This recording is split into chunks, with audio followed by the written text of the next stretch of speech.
A principios del siglo XX, los nazis ascendieron al poder con una postura siniestra.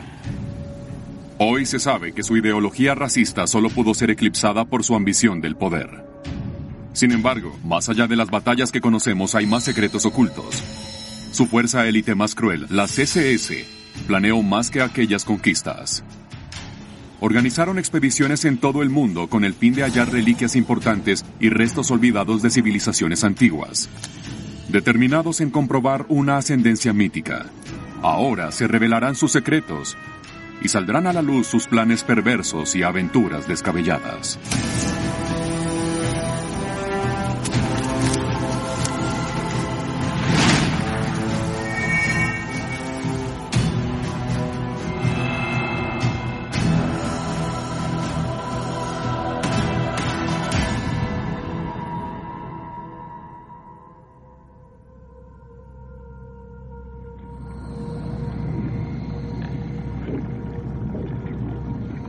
A las personas les fascina el misterio y la idea de que puedan descubrir muchas cosas asombrosas. Estas expediciones se realizaron para poder encontrar una conexión con algo fuera de lo común, diferente a lo que se conocía hasta el momento sobre la existencia humana. ¿Era verdad su idea y su sueño? ¿Era un lugar tan mágico y especial como creían todos? ¿O solo fue una ruina antigua desconocida? La Atlántida, el legendario continente perdido, buscado por siglos. La primera persona que mencionó la historia de la Atlántida es Platón, un filósofo del cuarto siglo que vivió en Atenas, que escribió una variedad de diálogos tan brillantes sobre una diversidad tan amplia de temas que las personas empezaron a citarlo como referencia para casi todo. Platón describía a la Atlántida como un reino poderoso y avanzado ubicado en una isla, el cual era más grande que Libia y Asia Menor juntas, y además era protegida por el dios Poseidón. Está ubicada en varios lugares. Es decir, depende de la persona que cuente la historia.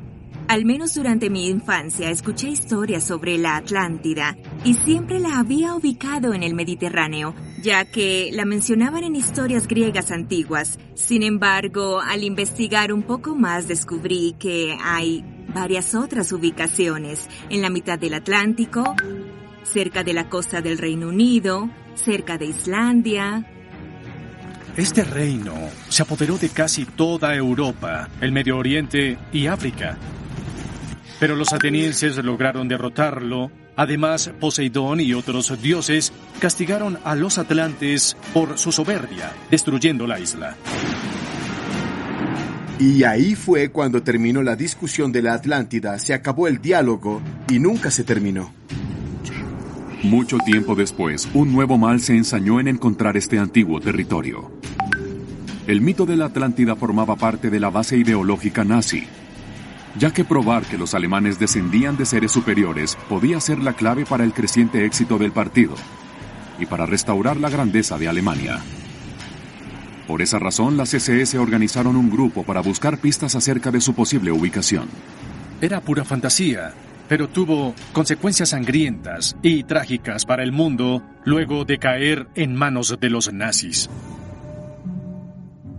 El concepto de la Atlántida perduró por un tiempo en el mundo antiguo debido a la popularidad que le dio Platón, pero no fue suficiente para que las personas llevaran a cabo una búsqueda hasta que Madame Blavatsky escribió los textos fundamentales de la teosofía.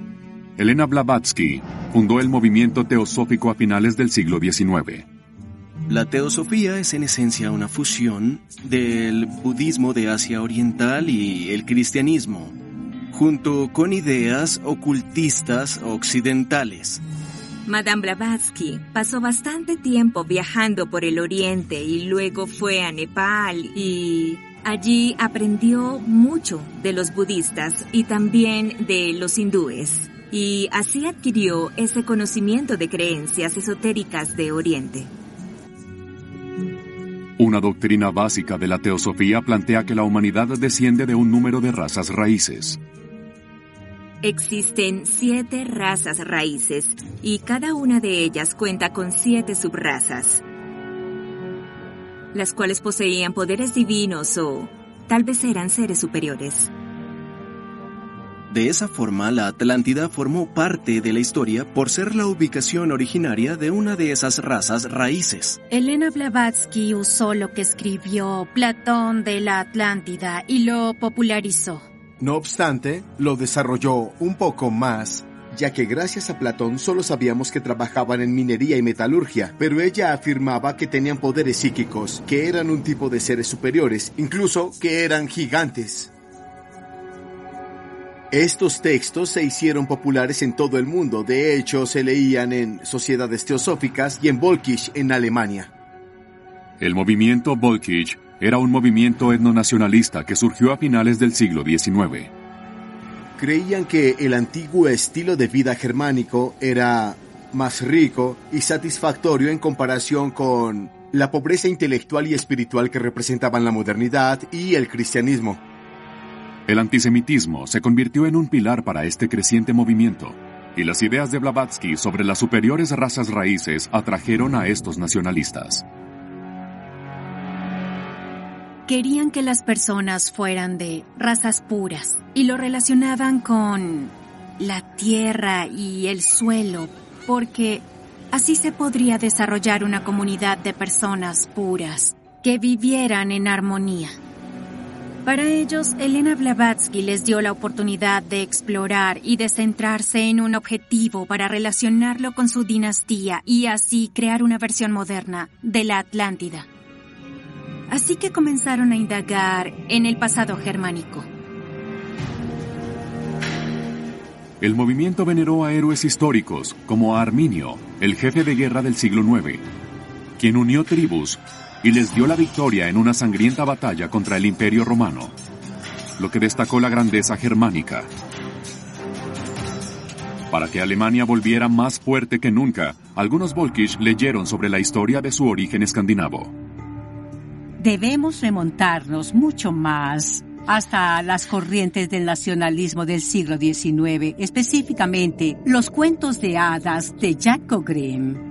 En su obra, Grimm afirmaba que existieron dioses germanos todopoderosos, pero que el sistema metodológico alemán había desaparecido de Alemania, ya que hubo una conversión bastante temprana al cristianismo durante los siglos 7, 8 y 9. Sin embargo, para el alemán, eso significaba la Gran Alemania, lo que también abarcaba Escandinavia. Por ende, Grimm consideró que Escandinavia preservó los mitos ancestrales de los alemanes, ya que los escandinavos se convirtieron al cristianismo poco tiempo después. Las Edda islandesas, que son una colección de historias y poemas antiguos acerca de los dioses nórdicos, mostraban una relación conveniente con Westfalia, el lugar de la gran victoria de Arminio. El historiador y erudito islandés Snorri Sturluson compuso la Edda prosaica en la década de 1230. Snorri escribió que Balder, el hijo de Odín, había gobernado Westfalia, la tierra de los sajones. Eran personas que vivían de la tierra y Westfalia estaba repleta de árboles y montañas. De cierta forma representaba una Alemania en pleno furor. Luego de la derrota de Alemania en la Primera Guerra Mundial, las personas estaban desesperadas por un futuro mejor. Por lo tanto, el movimiento Volkisch aumentó su popularidad mientras nuevos grupos se formaban, como la Sociedad Thule, cuyo nombre viene de la isla mítica, que según alguna versión era la Gran Patria Antigua. Esta isla un día jugaría un papel importante en la búsqueda de la Atlántida que emprendieron los nazis. Estas sociedades se inspiraron en los movimientos teosóficos y arios que los pudieron preceder. Lo especial de la Sociedad Thule era que Rudolf Hess, Hans Frank y Alfred Rosenberg, todos nazis de alto rango, alguna vez pertenecieron a esta. La Sociedad Thule patrocinaba el Partido Obrero Alemán, que se transformó en Partido Nacionalista Obrero Alemán en 1920, más comúnmente conocidos como los nazis. Los nazis se aprovecharon de la miseria alemana como consecuencia de la Primera Guerra Mundial. Instigaron la Primera Guerra Mundial. Sin embargo, cuando perdieron fueron castigados. Alemania afrontó una desindustrialización y desmilitarización. También debían pagar por las reparaciones de la guerra, lo que creó una atmósfera perfecta para que Hitler difamara y culpara a los demás. Si una persona al regresar de la guerra se encontraba sin empleo, se habría encontrado a este sujeto que le diría que los judíos o extranjeros eran los culpables, y de seguro terminaría creyéndoles por cualquier razón. Además de la falsa promesa de que los alemanes eran dioses en la tierra, Übermensch, es decir, superhombres, que pertenecían a una raza superior y que su destino era resurgir de las cenizas como el Fénix. Los nazis estuvieron profundamente relacionados con los sucesos que produjeron la muerte de millones y, en esencia, cambiaron el rumbo de la humanidad. La teosofía creada por Blavatsky influenció la doctrina racial de los nazis. Entonces los nazis tenían esa idea de que eran descendientes directos de la raza aria o que, incluso, ellos eran la raza aria. Y que los arios eran descendientes directos de los atlantes. Argumentaban que el linaje superior se había contaminado o debilitado luego de varios años de reproducción con otras razas. Los nazis creían que las diferencias entre las razas eran tan grandes que incluso eran otro tipo de especies. Las razas superiores eran los nórdicos y los germanos, mientras que las inferiores eran todos los demás, africanos, europeos meridionales y judíos. Madame Blavatsky no abogaba abiertamente por una versión nazi de superhombres arios, pero era evidente que en sus escritos insinuaba ideas racistas y cuando Himmler y otros los usaron, Europa sufrió las consecuencias devastadoras. Referencias a la Atlántida aparecieron en todos los textos pseudocientíficos, que para la época se centraban en Europa como la teoría del hielo universal. La teoría del hielo universal la planteó un físico austriaco llamado Hans Hornberger, quien decía que el mundo había salido de una estrella gigante. Su idea consistía en que una estrella líquida colisionó con otra estrella enorme y el resultado de la explosión fue que una gran cantidad de hielo se esparció por la galaxia y de ese hielo se formó nuestro sistema solar. En esa época, los científicos desacreditaron la teoría del hielo universal. Por esa razón la descartaron. Era una creencia radical. En esa época se sentía el nacionalismo extremo.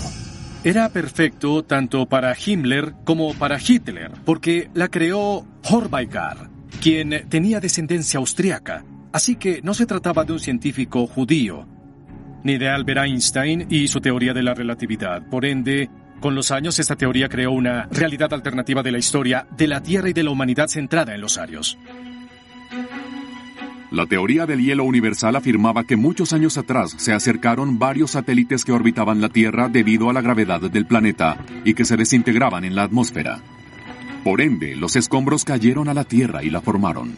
Así es como hace 1 millón de años se pensaba que el planeta tenía una luna prehistórica llamada Phobos, que se acercó tanto a la Tierra por su gravedad que causó que olas de la marea sumergieran a la Atlántida. Por lo tanto, mientras el agua los sumergía, los atlantes tuvieron que huir y se asentaron en diferentes partes del mundo. Este aspecto de la teoría del hielo universal llevaría a cabo una expedición fundamental que luego inspiraría a los nazis. La Biblia Ieda Atlante, un documento que hasta hace poco era prohibido, relaciona la teoría del hielo universal con algunas señales germánicas antiguas, el cristianismo y la mitología nórdica. Afirma que antes del colapso de Phobos, el mundo era inhabitable, algo similar a la época antes del Ragnarok, el gran fin del mundo, descrito en las Eddas islandesas. Se menciona al Fimbulveter, el poderoso invierno, es decir, 3 años de un terrible invierno sin una sola estación de verano. Asimismo, se creía que se romperían los vínculos entre humanos antes de que el mundo se hundiera en el caos. Cuando llegara el fin del mundo, los humanos desaparecerían, los dioses morirían y el mundo sería devorado por el mar.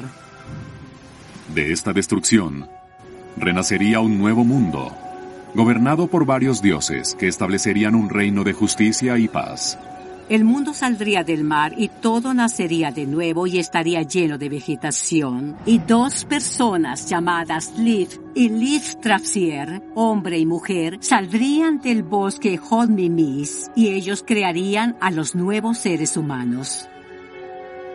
La historia del colapso de Phobos motivaría a que un aventurero nazi buscara el nuevo hogar de los atlantes.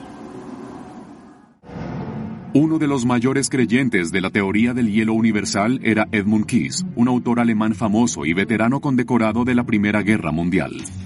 Kiss se hacía llamar científico y arqueólogo, pero no era ninguno de los dos. Era un aventurero que viajaba por el mundo para probar sus teorías descabelladas.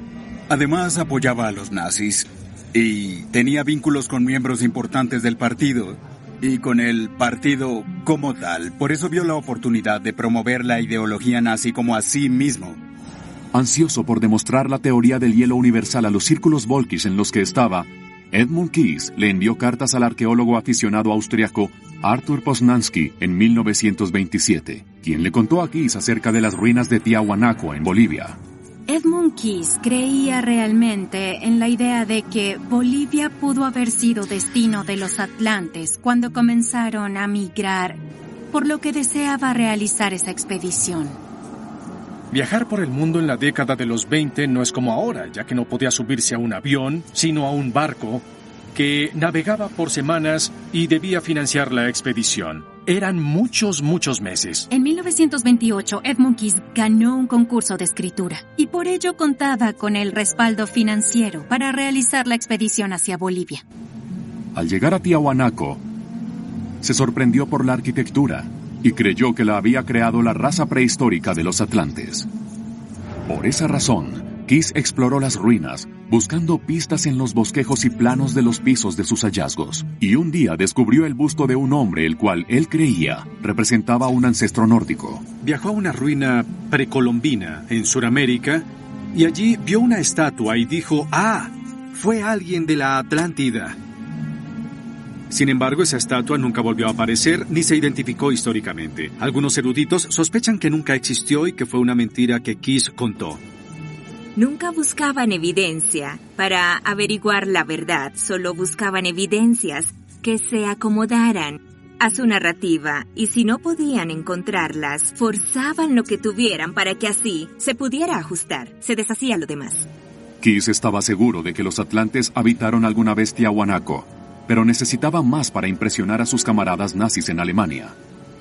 Por lo tanto, encontró la prueba que esperaba: la Puerta del Sol. Examinó las inscripciones para encontrar alguna relación con los atlantes que supuestamente se habrían establecido allí. Kiss analizó la puerta y concluyó que era un calendario avanzado que había inventado una civilización mucho antes que todos los demás y por supuesto debían ser los arios. Creyó que vio marcas que indicaban los 12 meses del año y que cada uno poseía entre 24 a 25 días. Asimismo leyó que cada día era de 30 horas y cada hora de 22 minutos. Por ende se le ocurrió que este calendario se hizo con base en la antigua luna Phobos cuando orbitaba rápidamente la Tierra, tal y como se describía en la teoría del hielo universal. Fue evidencia de que alguien había vivido allí, pero ¿acaso en realidad se trataba de los atlantes? A pesar de la falta de evidencia sobre cuándo pudo haber ocurrido la migración de los atlantes, Kiss llegó a la conclusión de que Tiahuanaco tenía millones de años. Pero gracias a la ciencia moderna se estima que lo más probable es que se fundó cerca del año 110 después de Cristo. Al afirmar que tenía millones de años desmentía cualquier otra cosa que ya sabíamos acerca del origen de la humanidad. Y con esto querían afirmar que eran la raza superior, que eran el verdadero origen de toda la humanidad. Luego de su expedición de un año, Kiss regresa victorioso a Alemania en 1929 y comparte sus hallazgos con sus amigos que pensaban de forma similar, es decir, los miles de miembros de la Sociedad Cosmotécnica y del Instituto Hörweigar. que fueron creados a principios de la década de 1920. Además, publicó una serie de novelas acerca de la Atlántida y del calendario de la Puerta del Sol, populares entre ariosofistas y miembros del partido nazi. Bolivia era un lugar muy lejano, por lo que en la década de 1920 muchas personas en Europa desconocían esta región. Por lo tanto, quizá al volver podía decir que había visto a hombres y mujeres de unos 6 metros y que eran morados porque le creían. Entonces regresó con esas increíbles historias de una gran civilización, la cual era fascinante para muchas personas, en especial para los nazis. Con el tiempo, todo un ejército de las SS se dedicaría a este tipo de investigaciones, inspiradas en el éxito de Kiss y en los escritos de otro erudito nazi. Este misterioso edificio en la ciudad de Bremen fue bombardeado en 1944, pero sus restos todavía permanecen hasta hoy. El edificio se inspiró en las creencias firmes de un hombre sobre la Atlántida. Hermann Wirth fue un historiador que creía que el antiguo mito de los atlantes era real. Wirth publicó un libro sobre la prehistoria de la raza nórdica de la Atlántida. Además, se especializó en el estudio de la simbología y la religión antigua relacionada con la Atlántida. Varias personas con títulos importantes son propensas a tener ideas fantasiosas, peligrosas, y eso siempre ha sido así. En este caso, creía en algunas de las historias de la Atlántida en específico. Incluso llegó a la conclusión de que la Atlántida estaba en el Mar del Norte. La creencia de Hermann Wirth en la Atlántida llamó la atención de Ludwig Roselius, el millonario inventor del café descafeinado. En 1929, Roselius contrató al arquitecto alemán y simpatizante nazi Bernhard Hutgur para que construyera un edificio emblemático que llamó la Casa de la Atlántida. Se construyó para que se asemejara a un templo, ya que pensaron que encontrarían evidencia de la Atlántida y que la traerían a ese museo. Lo primero que uno encuentra al entrar es a Odín crucificado en una inmensa escultura de madera. Odín narró la historia de cómo llegó a colgarse a sí mismo de Yggdrasil, el fresno del mundo, durante 9 días y 9 noches. Por lo tanto, la idea de que Odín era un dios sacrificial era similar a la historia cristiana.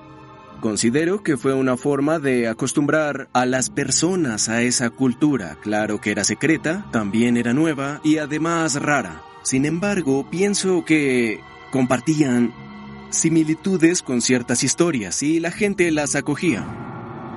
La serpenteante y futurista escalera Art Deco fue construida de vidrio y acero y lleva al segundo piso llamado Himmelssaal, o el pasillo del cielo, decorado con bloques blancos y azules que fueron puestos con el propósito de llevar a los visitantes a un viaje espiritual a la Atlántida. Relacionó temas muy diferentes de la poesía nórdica con la teoría del hielo universal. Lograron juntar todo para formar una teoría pseudocientífica que algunas personas intentaban descifrar y encontraban algo de lógica. A Hermann Wirth le dieron una oficina en el edificio, por lo que con un estudio inspirador y un jefe adinerado, continuó investigando sobre la simbología y la religión antigua relacionada con la Atlántida. De hecho, tradujo los símbolos del Hora Linda del frisón al alemán y los nombró la Biblia nórdica, lo que posteriormente sería su tarjeta de presentación para impresionar a la jerarquía nazi. Durante la construcción de la Casa de la Atlántida, una vez más Alemania se encontró sumida en un grave estado económico. La moneda se desvalorizó y tanto negocios como bancos cerraron. La gente estaba desempleada y año tras año la consecuencia de ello enfurecía a todos. Y en paralelo surgía el partido nazi, por lo tanto, su mensaje comenzó a resonar, no solo entre los ultranacionalistas y la extrema derecha, también fue acogido por el pueblo. Un año después, en 1930, durante una elección general, los nazis obtuvieron más del 18% de los votos, lo que los convirtió en el segundo partido político más grande de Alemania. Se acercaba una nueva era para Alemania y para la búsqueda de la Atlántida. En 1933, los nazis oficialmente habían tomado el control del país, lo cual fue el comienzo del Tercer Reich. Y una de las figuras más poderosas del liderazgo nazi entró en la escena. Heinrich Himmler era de clase media alta, de una familia católica. Nació al pasar la Primera Guerra Mundial, lo cual fue un punto clave en el desarrollo de su vida. Quería ser un gran soldado.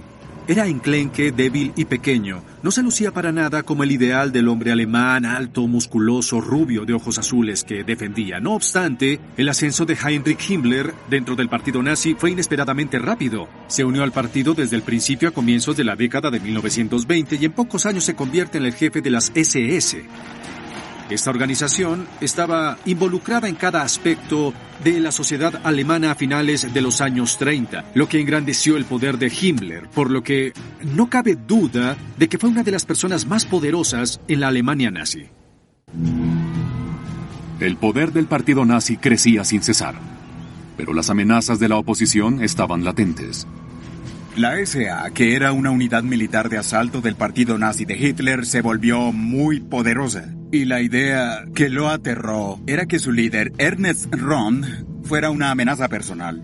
En 1934, las SS asesinaron a Ernst Röhm y a otros 85. Además, arrestaron a miles, lo que eliminó la incertidumbre sobre el papel de las SA en las operaciones militares alemanas y asimismo se consolidó el poder de Hitler. Este ataque permitió que Heinrich Himmler, el líder de las SS, fuera el segundo nazi más poderoso. Luego de la muerte del presidente alemán Paul von Hindenburg, meses después, Hitler se aprovechó de su posición como canciller para abolir el puesto presidencial y así fue como se convirtió en el dictador de Alemania. En 1935 se les prohibió a los demás partidos políticos la libertad de prensa. Censuraron las universidades y sus academias. Habían implementado las infames leyes de Nuremberg, que establecían según la ciudadanía y raza, un régimen totalitario que no aceptaba un no como respuesta. Himmler tenía un proyecto preferido, uno que probablemente Hitler no aprobaría pero tampoco interferiría. Por ello, en esencia, comenzó a formar una sociedad secreta dentro de las SS. Conocida como la Ahnenerbe, se creó oficialmente en 1935 y la cofundaron Himmler y Wirth. Y aunque Wirth era considerado un científico radical, Himmler era uno de sus defensores, ya que estaba impresionado por su traducción de Lora Linda, porque consideró que tenía una conexión relevante con la herencia alemana de la Atlántida. Heinrich Himmler contrató a uno de los mejores científicos, arqueólogos y biólogos de toda Alemania. Asimismo, contrató a unos locos de remate y los envió a varias expediciones por todo el mundo con el fin de hallar evidencias de todas estas ideas tan descabelladas. Su primera expedición oficial la lideraría el propio Wirth, a un antiguo lugar que escondía inscripciones extrañas. ¿En ese momento lo hizo por los nazis o era por él? ¿O era una oportunidad única en su vida, por lo que en esta ocasión estaba dispuesto a hacer lo que le pidieran y también a investigar un lugar sin restricciones económicas? En 1936, Wirth, junto con su grupo de 6, se dirigieron a la costa báltica de Alemania para comenzar su aventura hacia la región de Vaussia en Suecia. De hecho, Vaussia es una de las áreas más grandes con piedras neolíticas talladas en el mundo. Hay entre 10 y 12 en diferentes ubicaciones, pero todas se ubican cerca. Su misión fue sacar moldes de yeso de esos antiguos grabados para exhibirlos en un museo dedicado al Reich de los 1000 años. Podían tomarse una fotografía del hallazgo, pero no es lo mismo exhibir la evidencia tangible, ya que se lo mostrarían al Führer, a Himmler, además lo colocarían en un museo. Era la noción de la majestuosidad o de la grandeza del destino. Hitler también creía en su destino y en el de los nazis. Por ello lo llamó el Reich de los 1000 años, pensando que gobernaría al igual que el Imperio Romano Germánico. Muchos de los tallados se encontraban en áreas remotas escondidas en bosques espesos. Pero eso no le importó a Wirth, ya que persistió. No existían vías que los llevaran a estas ubicaciones, por lo que tuvieron que caminar por muchos kilómetros. Al llegar a Vaca, el equipo de Wirth armó su campamento y comenzaron a desempacar sus herramientas. Vaca es el lugar más antiguo con tallados de piedra en Suecia. Posee uno de los tallados más antiguos conocidos hasta hoy. Como experto, Wirth decidió de cuáles petroglifos el equipo sacaría moldes. He trabajado con yeso, que es algo bastante calcáreo, muy poroso, es decir, se rompe fácilmente. Por ende, si no se mezcla de forma apropiada, la consistencia queda muy frágil y se seca. Por otro lado, se presentaba un problema al remover la pieza, luego de ser vertida toda la mezcla una sola vez. Así que tuvo que ser un proceso muy delicado. Con la expedición en marcha, El equipo de nazis liderado por Wirth estaba ansioso por apreciar de cerca los antiguos grabados en piedra de vaca. Lo que ellos encontraron fueron imágenes de personas, de hombres reuniéndose, embarcando y viajando mar adentro. Pero yo considero que lo que representa es un grupo de caza. Sin embargo, Wirth creía que estos antiguos grabados podían revelar mensajes secretos por parte de los ancestros atlantes. En casi todos los grabados de personas, animales y barcos, el equipo observó un número de círculos, líneas y cruces. Entonces, cuando el Dr. Wirth intentaba interpretar esos petroglifos, en lugar de tomar una postura objetiva y académica, interpretó sin muchos fundamentos que ese era el antiguo alfabeto de la Atlántida. La interpretación de Wirth de estos símbolos implicaba que un círculo con una línea en el medio significaba un año. 2 círculos unidos por una línea vertical significaban el renacimiento de la vida y del solsticio de invierno. Estas conclusiones cuestionables poco a poco fueron integrándose en la doctrina nazi y en sus publicaciones. Las formas más antiguas de escritura provienen de Mesopotamia. Sin embargo, los símbolos en Baucia, ¿acaso fueron una forma de escritura? Ciertamente no. Eran pictografías, un lenguaje que no forma parte de un alfabeto para deletrear palabras. ¿Era una gran creyente? ¿O simplemente quería hacer lo que fuera con el propósito de hallar la evidencia que necesitaba entregarle a Himmler y así justificar su expedición y al mismo tiempo probar la premisa de la superioridad aria? Wirth descubrió un grabado de un hombre y lo interpretó como un símbolo de la divinidad primitiva, el llamado Hijo de Dios. Creía que precedía al cristianismo por miles de años. ¿Podría decirse que es el Hijo de Dios? Pues no era un Dios con el que nos identificáramos. En mi opinión, lo que interpreto del petroglifo es que se trata de guerreros y cazadores. De forma frenética, Wirth comenzó a sacar moldes del supuesto alfabeto atlante y del petroglifo del Hijo de Dios, los cuales serían objetos geniales que les mostrarían a sus camaradas nazis. Cuando los moldes de yeso se secaron, el equipo comenzó a llevárselos al campamento. Luego los empacaron en cajas resistentes para llevarlos al puerto más cercano, de donde fueron enviados a Gothenburg, que en ese entonces era el camino de regreso a Alemania. En 1936, Himmler fue catapultado a un alto cargo en las SS, cuando Hitler lo nombró jefe de la policía alemana.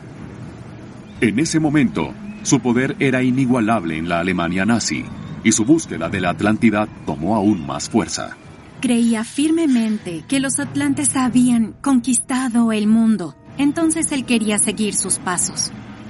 Los atlantes habrían sido muy exitosos y avanzados, pero en algún momento habrían decidido convertirse en un imperio, por lo que se adueñaron de gran parte del mundo mediterráneo.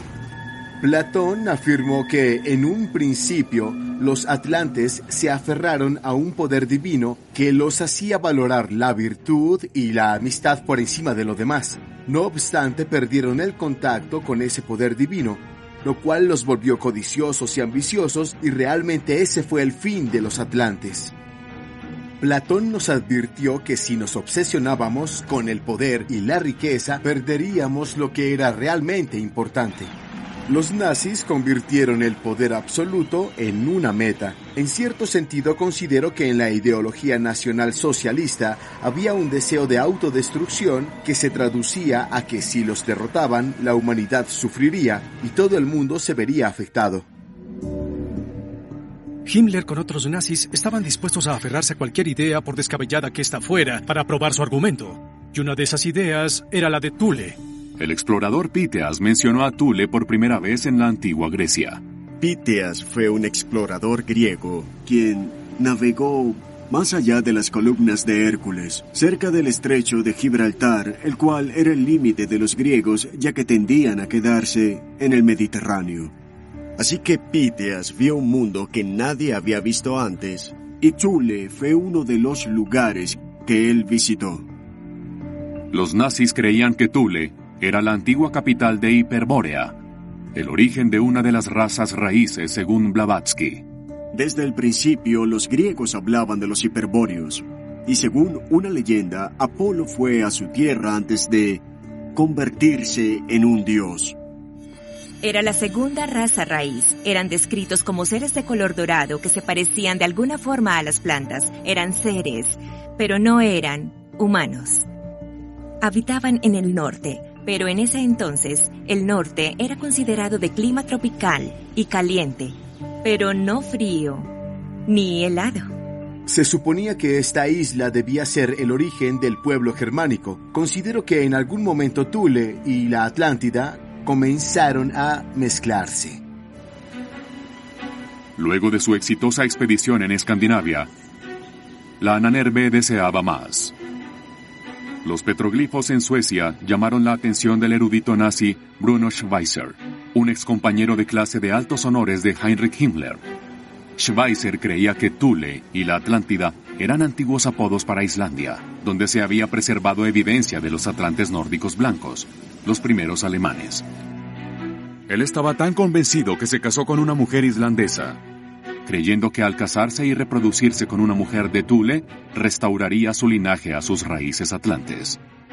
El argumento era que si los arios se reproducían con arios, luego de unas cuantas generaciones se produciría el superhombre ario que idealizaban e imaginaban. En Islandia, algunas personas hablan algo parecido al antiguo nórdico, ya que ellos lograron preservar el antiguo lenguaje casi puro. Por lo tanto, considero que de ahí nace la creencia de que eran puros, ya que no habían cambiado ni se habían reproducido con otros pueblos. Es decir, no habían ensuciado ni contaminado su linaje. Por estos motivos, Schweizer planificó una expedición hacia Islandia para expandir la búsqueda nazi. La idea sobre Thule se impuso sobre Islandia desde afuera. Es decir, Islandia en realidad no creía para nada en eso. Thule formaba parte de la educación clásica, pero las personas en la década de 870 u 880 no sabían de eso. Los griegos no cartografiaron el mundo mucho más allá de lo que conocían, así que Thule pudo haber sido Portugal, o las Islas Azores, o el Reino Unido, o cualquier isla lejos del Mediterráneo. En 1936, un agente nazi viajó a Islandia para visitar el antiguo hogar de Snorri Sturluson y para reunirse con sus descendientes. En los registros, lamentaban que los islandeses de esa época no supieran nada de sus antepasados atlantes. Los islandeses no han olvidado su historia porque están orgullosos de ella y rastrean el origen de sus ancestros hasta los héroes de las sagas. No obstante, han sido cristianos desde el año 1000, por lo que su entendimiento de los dioses nórdicos es el mismo que Snorri dejó escrito en el siglo XIII. Snorri era cristiano y por esa razón filtró lo que sabía a través de su creencia. Aunque la expedición de 1936 en Islandia quedó inconclusa, fue suficiente para satisfacer el apetito de Himmler. Se emocionó mucho por ello, así que decidieron investigar más, con el fin de poder hallar alguna conexión que los pudiera guiar hacia la ubicación de Thule o de los atlantes. Islandia es un lugar dinámico debido a los glaciares y a la actividad volcánica. Es decir, la Tierra adquiere una nueva forma constantemente. Entonces, ¿qué mejor lugar que este para los nazis que buscaban la Atlántida?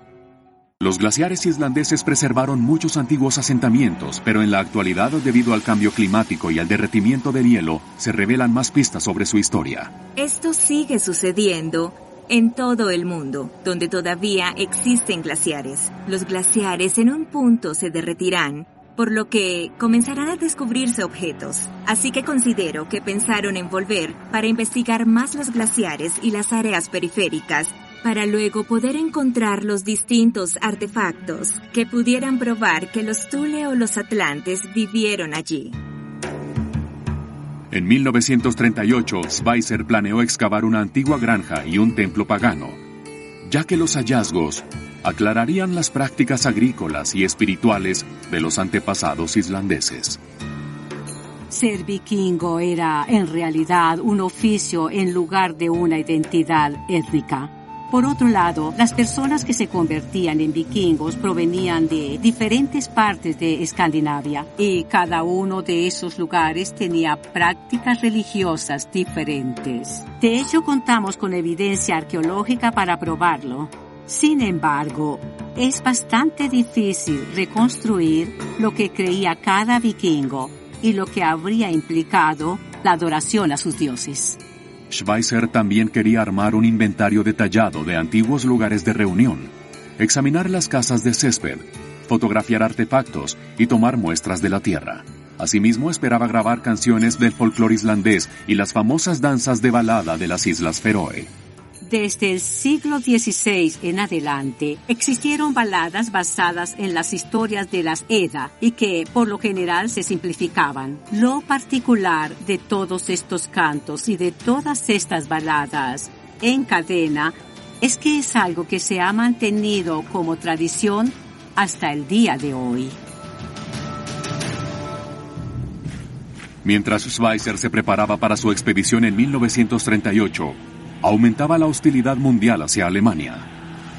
Alemania había vuelto a industrializarse y militarizarse, violando el Tratado de Versalles. Había anexado a Checoslovaquia y a Austria. La noción de Lebensraum, es decir, espacio vital, era muy importante para el Reich de los 1000 años de Hitler.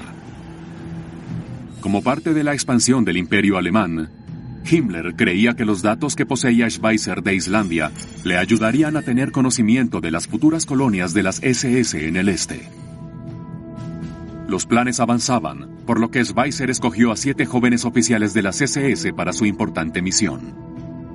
Schweitzer era políticamente astuto, ya que Heinrich Himmler le agradaría que los oficiales de las SS formaran parte de esa misión, en lugar de los científicos que reportaron que no hallaron nada y que se trataba de tonterías o patrañas. Intentaron mantenerlo completamente en secreto, pero luego se filtró y entonces la prensa escandinava lo usó y se aprovechó de la situación al máximo. Himmler estaba tan furioso por esa humillación pública que de inmediato ordenó a Schweitzer que eliminara todos los planes sobre la expedición hacia Islandia, lo que obstaculizó la esperanza del gran viaje hacia la patria de los atlantes. Himmler estaba bastante consciente de la opinión pública, así que lo que más le preocupaba era que su agencia fuera considerada común e inculta, lo que implicaba que él también lo era. Sin embargo, el proyecto de armar una base de datos de su herencia atlante era muy tentadora para descartar. Por ello, continuó la planificación del viaje a escondidas, pero no pasó mucho hasta que se toparon con un gran obstáculo, ya que el equipo de Himmler no contaba con suficientes coronas islandesas para financiar su expedición, y los nazis habían impuesto grandes restricciones sobre las monedas extranjeras debido a la militarización que llevó a cabo Hitler, que hacía énfasis en la independencia financiera. Sin una solución rápida para resolver el problema monetario, la Ahnenerbe se vio obligada a posponer el viaje hasta 1940. Himmler creía que Islandia tenía la clave para la dominación mundial nazi. No obstante, el destino de esta expedición lo marcaría algo aún más grande que él. Todo cambió en 1939. El 1 de septiembre, los nazis invadieron Polonia, por lo que la expedición hacia Islandia que planeaban se detuvo. Algunos lugares como Islandia se volvieron bastante difíciles de acceder, ya que no contaban con seguridad. Había que cruzar tanto el mar Báltico como el mar del Norte y del Atlántico, el cual era territorio británico, una obsesión que pasó a segundo plano, pero nunca se descartó. Aún existen misterios que desconocemos acerca de la búsqueda de la Atlántida por parte de los nazis. En los últimos días del Tercer Reich, asesinaron o se suicidaron los líderes nazis de alto rango a medida que los aliados se acercaban a Berlín. Por su parte, bombardearon esa ciudad hasta que quedaron solo escombros. Se destruyeron edificios gubernamentales y documentos. Los secretos de la civilización de la Atlántida todavía están afuera, esperando ser descubiertos. La búsqueda de la Atlántida tiene un gran atractivo, ya que está compuesta por historia y mitología. Considero que sería inútil intentar buscar la Atlántida. El dinero, los esfuerzos y el tiempo podrían invertirse en algo más. Por ejemplo, buscar tesoros hundidos. Sería más productivo en cierto sentido y tendría resultados tangibles. Sin embargo, esto parece una pérdida de tiempo. Es como buscar al Yeti.